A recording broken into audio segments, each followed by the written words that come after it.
o microfone. Vou botar aqui para gravar. Bom, pessoal, na aula de hoje nós vamos dar continuidade ao conteúdo de conflitos armados. A gente já pôde acompanhar uma série de subtópicos aqui relacionados a esse conteúdo que é tão extenso. É um conteúdo que é mais cobrado em Enem. A gente não vai encontrar muito desse conteúdo nos vestibulares internos, a não ser os casos, né, de guerras associadas à Guerra Fria, à Primeira ou Segunda Guerra Mundial. Mas geralmente no Enem é que a gente encontra esse tipo de conteúdo. Vamos só aguardar aqui o notebook reagir. Pronto. A gente já viu aqui, por exemplo, as definições de guerrilha, terrorismo e terrorismo de Estado. A gente também viu um pouco sobre as Forças Armadas Revolucionárias da Colômbia, sobre alguns partidos políticos dentro do continente africano que atuam com ações revolucionárias no estilo de guerrilha e também grupos terroristas fundamentalistas, como o caso da Al-Qaeda e do Estado Islâmico. A gente também estudou logo no comecinho desse conteúdo todas as ações ligadas à Al-Qaeda, a gente também viu as ações ligadas ao Estado Islâmico, né, um pouquinho do histórico aqui de ataques do ISIS também, a lugares, a pessoas, né? E a gente viu Primavera Árabe, segunda ou oficial, né? Os que saíram da Líbia e a Guerra Civil da Síria, que no único país que passou o movimento armado no Brasil. A gente viu também o caso dos curdos e a busca pela emancipação deles, né, pela criação do território do Kurdistão, que seria, no caso, um território, um país fundado nos territórios da Turquia. Até hoje nós temos esse embate aí dessa galera. A maior nação sem Estado do mundo, o território que os curdos ocupam, na sua maioria, aqui na Turquia. Então, digamos que o mais certo seria esse país dele, né, fosse pelo menos que nós não existamos ocupação curda. Porém, nós sabemos que não é tão fácil assim conseguir a emancipação de um território, mas um território tão grande como esse, né, que ocupa cerca de 20 milhões a 40 milhões de pessoas. Vimos também, por último, os conflitos no Golfo Pérsico. Os conflitos vão estar ligados à guerra do Irã, a Revolução Islâmica dentro do Irã. E aí, vocês aqui esse conteúdo, querem a continuidade aí dos vídeos, certo, pessoal? Vou falar um pouquinho, né, sobre a guerra do Afeganistão, certo? Um pouquinho sobre os conflitos na região do Cáucaso, que compreende o lado leste da Europa e um pouco da Ásia, ok? Essa guerra teve início com a invasão dos soviéticos em 79, então é uma guerra de contexto de Guerra Fria. A gente pode encontrar questões associadas a essa guerra em vestibulares internos também. Estendeu-se durante 10 anos e deixou consequências profundas tanto para o país como para a própria União Soviética. Foi uma guerra que demandou muito dinheiro da União Soviética, e nós sabemos que essas investidas, né, essas conquistas que a União Soviética tentou fazer nos países asiáticos, juntamente com os Estados Unidos, né, que tentavam conquistar esses territórios, fez com que a superpotência acabasse ruindo, no caso da União Soviética. Ao longo de 10 anos de conflito, mais de 1 milhão de afegãos morreram, certo? Então, essas mortes, elas ocorriam principalmente porque a população em si, ela não concordava com essa dominação soviética dentro do seu país. A União Soviética contribuiu para a retirada de um presidente de lá chamado Mahmoud Khan, certo? E auxiliou a entrada de um outro cara, que vamos chamar ele aqui de Taraki, vamos tentar procurar os nomes mais fáceis para falar, né? Do Partido Democrata do Povo Afegão. E aí, pessoal, a gente vai ter uma espécie de democracia acontecendo. Apesar, né, das interferências externas, existe uma espécie de democracia, de voto, de escolha de líderes, certo? Uma coisa que, depois da guerra do Afeganistão, não vai existir mais no país. A postura do novo governo incomodava muito os cidadãos, certo? E aí é importante lembrar que os cidadãos afegãos são cidadãos que, na sua maioria, possuem uma característica fervorosa em relação à religião. E eles associam muito o papel do Estado com o papel da religião. Então, é um pouco complicado, né? E aí nós sabemos que a postura da União Soviética frente à religiosidade é uma postura que a do Afeganistão não apoiou muito, né? A entrada da União Soviética, que meio que ocidentalizou o país, digamos assim. A postura do novo governo incomodava os cidadãos que não apoiavam as ações comunistas dentro do país. Então, é importante lembrar que, no caso aí, a população não apoiava as políticas comunistas. E aí, pessoal, como todo mundo que não gosta da sua liderança, né, eles se organizam em grupos contra esse governo. E é aqui, né, que vai nascer os mujahedins, tá certo? Mujahedins é como se fossem guerreiros contra um mal aí, uma tradução bem esdrúxula, né, que eu estou dando agora, mas mujahedins quer dizer guerreiros. Esses guerreiros, eles estão lutando contra um grande mal, que no caso aí seria a União Soviética, certo? Em 79, houve um golpe de Estado que tirou o Tarak, esse presidente escolhido, né, com apoio da União Soviética, colocando em seu lugar esse carinha chamado Amin, tá certo? A União Soviética invade o Afeganistão para retirar esse novo presidente colocado no poder, Amin. Bakhtamal assume o poder, assume o governo com apoio dos soviéticos. Então, vocês observam aí que os soviéticos colocam um presidente, o povo vai lá e tira e coloca outro. Vem a União Soviética, tira esse presidente escolhido pelo povo e coloca mais um dos seus aliados, né? E isso não ajuda nem um pouco na situação do próprio Afeganistão. Os mujahedins, né, esses guerreiros, por sua vez, declaram uma guerra santa contra os soviéticos. Né? A gente vai sempre se deparar com essa nomenclatura aqui, jihad, né? É importante que vocês saibam o significado dessa palavra. Jihad quer dizer guerra santa. E aí, geralmente, nos textos que relacionam a conflitos dentro do Oriente Médio, vem essa nomenclatura. Então, é importante vocês lembrarem o que significa isso aqui, certo? Os Estados Unidos, como é inimigo da União Soviética, vai apoiar quem? Os guerreiros, né? Os mujahidins, a galera que está contra os presidentes que são colocados pela União Soviética dentro do Afeganistão. E aí, para quem lembra um pouquinho de Guerra Fria, vai lembrar que na década de 90, a União Soviética ela vai enfraquecendo, ela vai perdendo a sua força militar e política, e com o começo do governo, né, do Mikhail Gorbachev, digamos que a União Soviética declara seu fim, tá certo? Mikhail Gorbachev ele começa a fazer uma série de políticas dentro da União Soviética para dissolver essa superpotência, porque ele já observou que não é vantajoso para a Rússia e para os demais países continuarem na situação política e econômica que eles viviam, tá certo? Investindo todo o seu dinheiro em conflitos fora da potência para assim conseguir agregar mais territórios, batendo de frente com os Estados Unidos, que só fazia enriquecer ao longo dos anos, enquanto a União Soviética só fazia empobrecer. Né? Então, Mikhail Gorbachev, através de duas políticas importantes, que eu acredito que vocês lembrem quais são, que é a Perestroika e o Glasnost. Talvez o Gleice não vai conseguir traduzir, mas Perestroika é uma política voltada à abertura econômica, certo? E o Glasnost é uma política voltada à abertura política. Tipo assim, ser mais democrático, conseguir aliados fora da União Soviética, certo?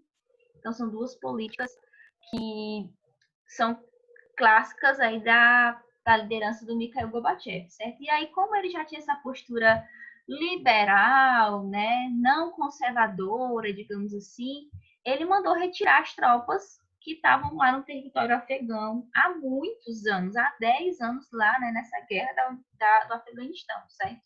Os últimos soldados retiraram-se em fevereiro de 89 e o governo do país ficou nas mãos de Mohammad Najibullah, né? Esse carinha aqui, certo? A guerra no Afeganistão prosseguiu até o ano de 92, ou seja, né, ela teve dois grandes momentos aí. Um que vai ter o envolvimento da União Soviética e o segundo momento da guerra do Afeganistão já é com a saída da União Soviética, certo? Quando os mujahedins derrubam o presidente afegão do poder. E aí, pessoal, dentro desses mujahedins, desses guerreiros, né, a gente vai encontrar grupos terroristas, tá certo?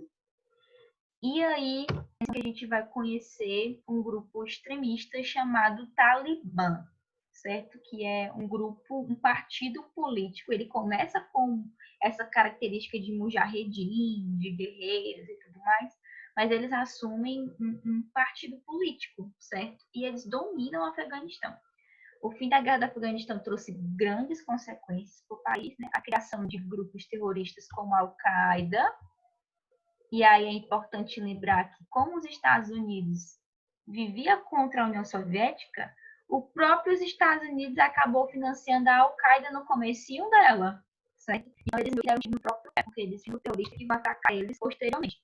O grupo extremista está lá no governo do país em 96 e permanece até a invasão dos Estados Unidos em 2001. E aí vocês vão lembrar da aula sobre a Al-Qaeda, que a gente viu que a partir dos atentados do 11 de setembro, os Estados Unidos promovem uma guerra ao terror islâmico, certo? E aí o presidente Bush, na época, vai utilizar toda essa questão, né, de ataque ao país americano para invadir o território afegão e assim conseguir fazer a dominação americana lá também, certo? Então, ele não foi só vingar as mortes, né? Ele foi também atrás de petróleo, de recursos que ele pudesse tirar daquele país, tá certo? E aí, o Talibã ele vai ser retirado do poder pela investida estadunidense. Sabe que eu ficar compreendido essa primeira parte, tá? Então, aqui foi um resumo que a gente fez da guerra do Afeganistão, certo? Para quem se interessa por esse assunto e queira conhecer um pouco mais, eu sugiro vocês a procurarem um livro chamado O Livreiro de Cabul. É um livro muito interessante que fala um pouco sobre essa questão política do Afeganistão. Vai fazer um levantamento histórico, né? Um texto jornalístico, vai contar um pouco de como é a vida das famílias nesse país. Eu acho muito pertinente, né? Também para a gente entender um pouco como acontece o dia a dia das pessoas que moram em países de culturas tão diferentes da nossa. Agora a gente vai ver aqui um pouco das guerras étnico-religiosas e nacionalistas, tá certo? Primeiramente, para a gente conseguir entender o que é uma guerra étnico-religiosa, né? Guerras étnicas opõem povos diferentes na disputa pelo controle do poder dentro de um país, tá certo? É o clássico caso da Palestina e de Israel. São povos diferentes, povos que têm convicções religiosas diferentes e que guerreiam porque elas não desassociam a questão do Estado e da religião. Para eles, as coisas têm que andar juntas, tá certo? Podem também ser separatistas, quando opõem um grupo étnico minoritário e um governo na luta pela independência do território. Eu gosto de colocar como um bom exemplo de separatismo o próprio movimento dos curdos, tá certo? Que apesar de ser uma grande população, representam minoria, já que eles não têm representatividade política em lugar nenhum. Eles ocupam o território de 4 países, mas nenhum desses países consegue atender às necessidades do povo, certo? O que significa etnia? Etnia define um grupo humano que tem características culturais próprias. É possível distinguir uma etnia de outra com base em suas diferenças religiosas, linguísticas, tradições, certo? Então, eu não posso utilizar a questão da etnia como uma questão em si, mas ela é uma questão que envolve cultura e que envolve também uma questão biológica, se for parar para pensar, porque uma etnia geralmente surge a partir de um povo que possui uma ancestralidade, certo? Vamos aqui utilizar como exemplo a etnia hebraica, né? Os judeus eles possuem uma etnia, certo? Eles possuem uma origem.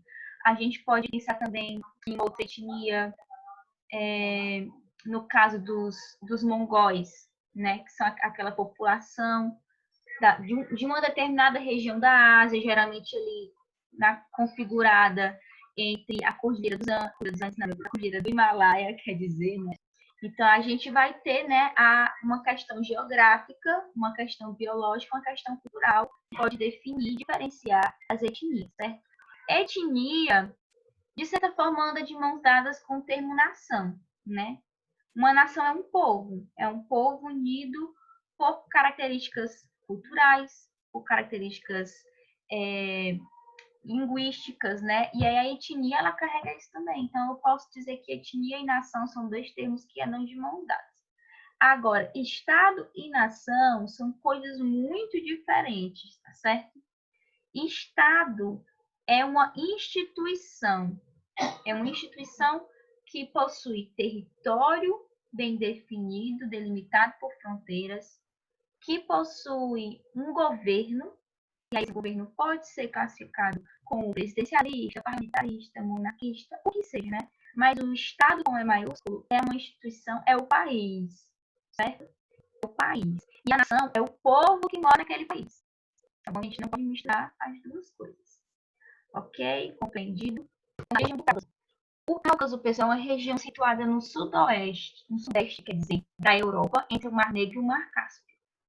É uma área marcada pelo conflito de separatistas, né, grupos separatistas, muitas guerras civis, conflitos de fronteiras. Então, a gente já pode pensar aí que existe uma confusão de fronteiras muito grande nessa região, certo?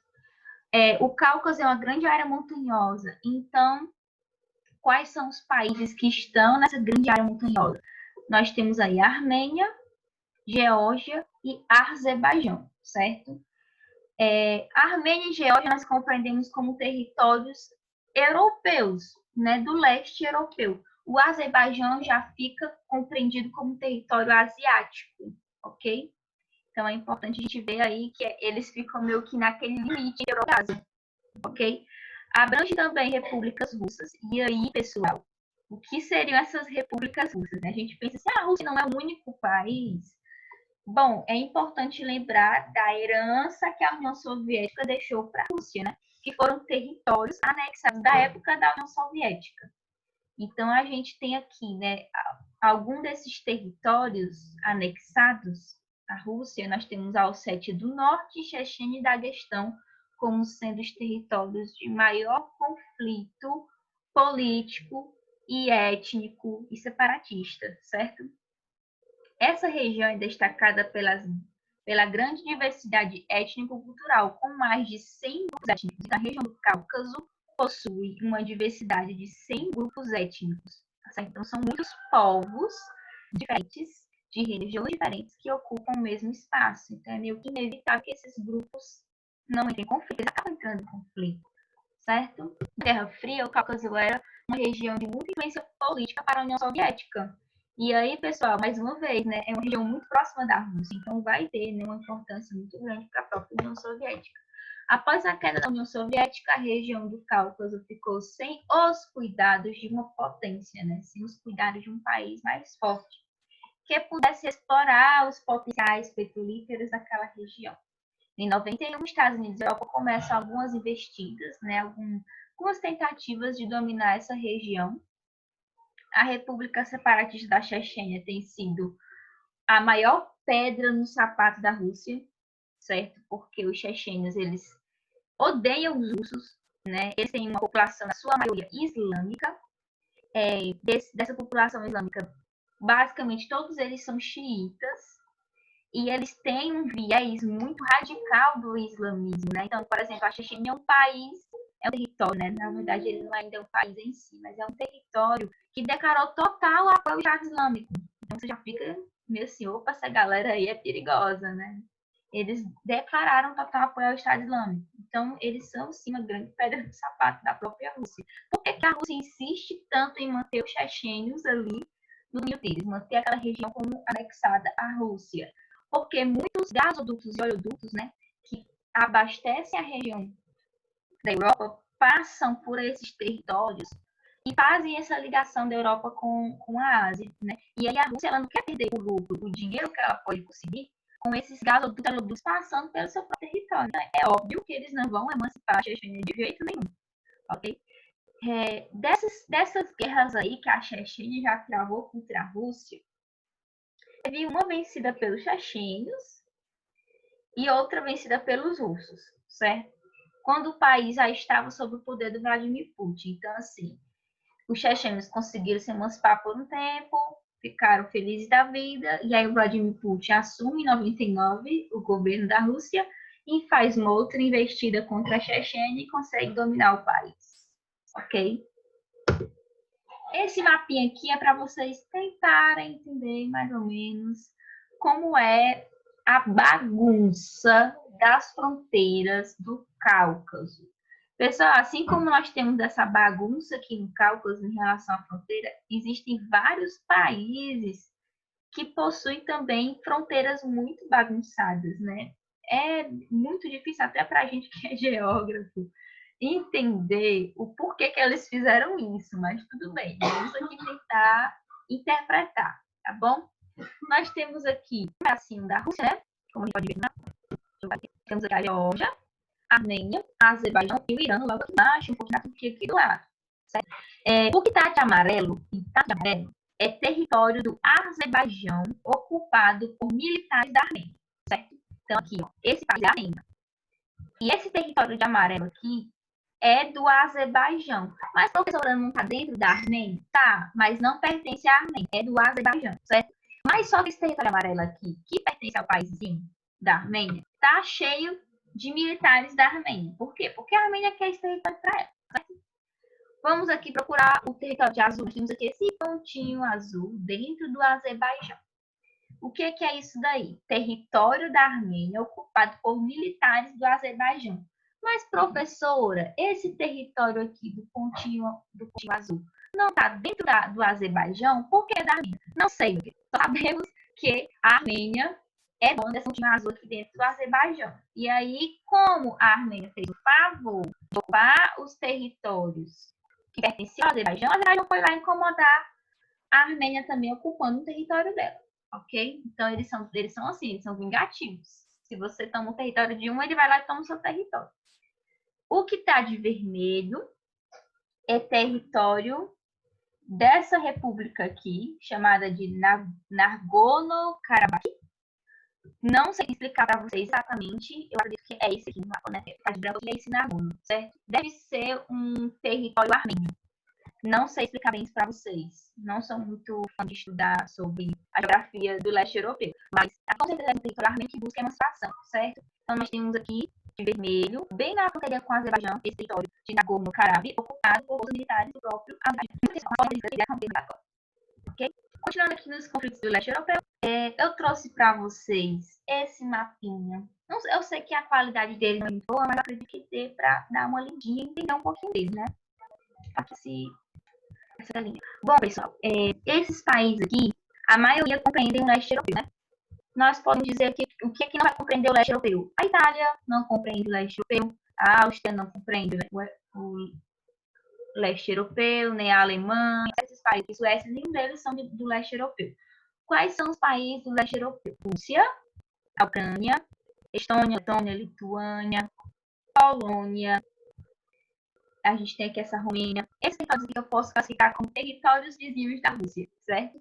São os territórios que eu vou compreender como leste europeu. Também aqui esses territórios aqui que a gente pode ver que são vizinhos da Turquia, né? Pronto, esses dois países principais, Rússia e Turquia. Os vizinhos desses países aí eu posso dizer que já fazem parte da cooperação do leste europeu, certo?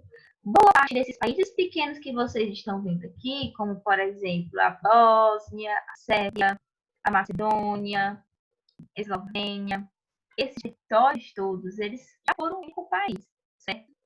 E existe toda uma confusão também aqui na separação desses territórios. A gente vai entender um pouquinho disso daqui a pouco. Bom, a antiga Iugoslávia. A Iugoslávia é um país que não existe mais, certo? Esse país era formado por aqueles territórios que eu disse para vocês. Eslovênia, Croácia, Bósnia, Sérvia, Montenegro, Macedônia. Atualmente são países emancipados, com suas fronteiras bem definidas, certo? Aqui ao lado eu coloquei as capitais, para vocês poderem saber a capital de cada país. A gente tem aqui abaixo Kosovo e Vojvodina. Kosovo e Vojvodina são dois territórios que ainda existe uma questão de emancipação não resolvida nesses territórios, tá? Então, eles são províncias, na verdade, eles não são países, tá bom? Kosovo, existe uma guerra, né, relacionada aqui a Kosovo, em busca da emancipação deles, eles conseguiram se emancipar dos russos, de todo mundo que tenta dominar esse país, da Croácia. Porém, até hoje, ainda não foi definido se Kosovo é um país ou não. Professora, o que é preciso para um país conseguir ser reconhecido como país?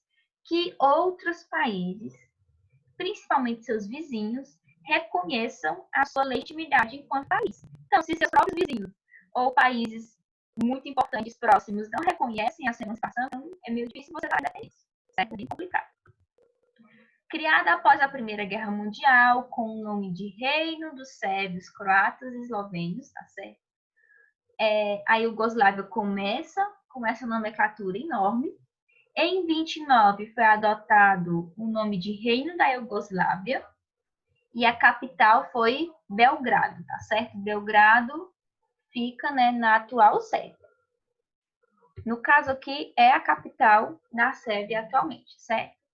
Com a chegada dos socialistas, o nome acabou sendo mudado mais uma vez para República Socialista Federal da Iugoslávia, certo? Então, é um território que já teve várias mudanças de nome, já fica difícil para eles por aí.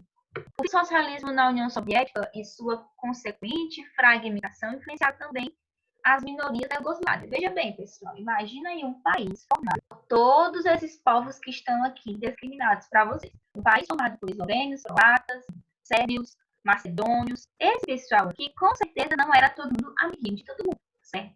Na verdade, eles viviam num conflito muito intenso, inclusive a Bósnia e a Sérvia, né, que atualmente são divididos por uma montanha, certo? Bósnia e Sérvia são dois países que sempre tiveram muito conflito de território entre si, tá bom? Inclusive, a Guerra da Sérvia, né, é uma guerra que trouxe muita morte de bósnios e de sérvios, tá certo? Aqui eu coloquei a data, né, no caso aqui, Guerra da Bósnia, perdão, Guerra da Sérvia, né, Guerra da Bósnia, que foi de 92 até 95, e a Guerra do Kosovo, que foi no ano de 1999, o mesmo ano que nós vamos ter a posse do Vladimir Putin como presidente da Rússia, certo? O território de Kosovo é governado pela Missão de Administração Interna das Nações Unidas. Então, assim, a confusão lá era tão grande que a própria ONU teve que fazer uma interferência e dizer, olha, peraí, vamos colocar uma comissão para tomar conta desse território. Ninguém é dono desse território, ele vai ficar aqui sendo cuidado por todos, né? Mas ninguém é dono dele. Foi basicamente isso. As diferenças religiosas são um dos pontos que mais acirraram os conflitos dessa população, tá certo? Esses territórios aqui, por exemplo, Croácia, Eslovênia, Sérvia, são territórios que possuem a maioria cristã ortodoxa, certo? E a gente vai ter Macedônia, Montenegro, com territórios que possuem uma quantidade islâmica bem interessante. A Bósnia também possui uma população islâmica bem interessante. Então, acaba tendo, né, conflito entre essas duas grandes religiões, digamos assim. E existem outras teorias étnicas também que acabam entrando em conflito nesse processo. Bom, eu vou deixar os conflitos do continente africano para a próxima aula, para a gente poder trabalhar essa geografia melhor, né? Nós estamos aqui em Euroásia. Na aula que vem, a gente vai conseguir um pouquinho mais dos conflitos dentro do continente africano, ok? Para mais dúvidas, vocês podem conversar comigo pelo WhatsApp ou deixar um comentário no vídeo, tá certo? Não se esqueçam de se inscrever também para vocês poderem acompanhar as postagens que eu vou fazendo, ok? Muito obrigada e forte abraço.